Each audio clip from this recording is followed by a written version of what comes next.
కొలతల్లో first రవాణా ఏ విధంగా ఉండేది అంటే, ఫస్ట్ మానవుడు నడక ద్వారా ఎంత దూరమైనా ప్రయాణించేవాడు.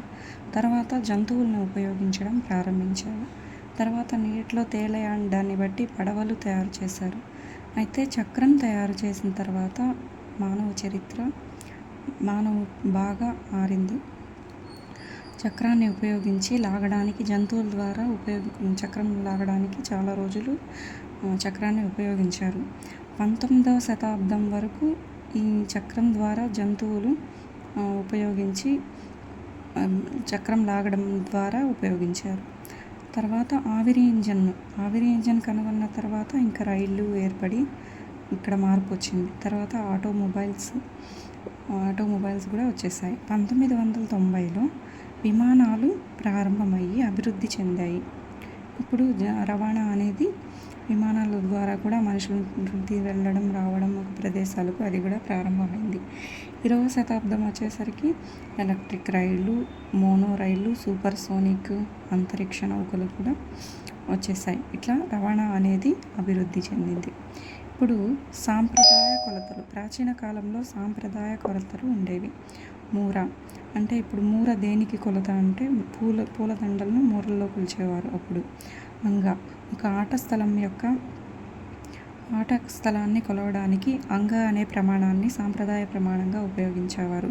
చిర్రాగోనె, దీన్నే కర్రా బిళ్ళ అని కూడా అంటారు. ఇది మన భారతదేశ ఆట. కర్రా బిళ్ళలో కర్రతో బిళ్ళను కొట్టేవారు. కర్రను కొలవడానికి బిళ్ళను యూజ్ చేసేవారు.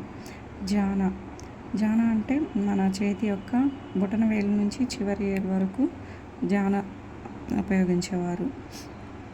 తర్వాత అడుగు, తర్వాత గజం అంటే ప్రాచీన కాలంలో రాజు యొక్క గడ్డం దగ్గర నుంచి అతని ఎడమ చేతి బొటన వేలు కాదు, చూపుడు వేలు మధ్య వరకు ఒక దేశపు రాజు యొక్క గడ్డం దగ్గర నుంచి అతని చేతి మధ్య వేలు వరకు ఉండే దూరాన్ని గజంగా పేర్కొన్నారు. ఒక గజం వచ్చేసి 3 అడుగులు. ఒక గజం 3 అడుగులు. ఒక అడుగు 12 అంగుళాలు. ప్రాచీన కాలంలో గేమ్ వచ్చేసి గిల్లీ దండ. దీన్నే కర్రా బిళ్ళ గేమ్ అని కూడా అంటారు.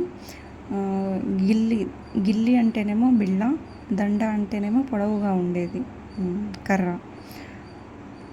ఈ గేము గిల్లీ దండ గేము 2500 సంవత్సరాల పూర్వం ప్రారంభమైంది. క్రికెట్, బేస్బాల్, స్టాప్ బాల్ ఈ క్రీడలకు, ఇవి పాశ్చాత్య క్రీడలు. ఈ క్రీడలకు మూలమైన క్రీడ వచ్చేసి గిల్లీ దండ.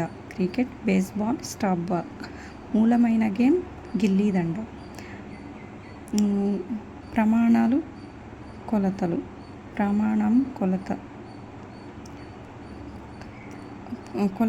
కొలత యొక్క ఫలితం 2 విధాలుగా ఉంటుంది. ఒకటి సంఖ్యాత్మక విలువ, 2 ప్రమాణం. అంటే ఇప్పుడు 12 అడుగులు మనకి ఏదన్నా కొలిచాము, అది 12 అడుగులు అని చెప్పాము.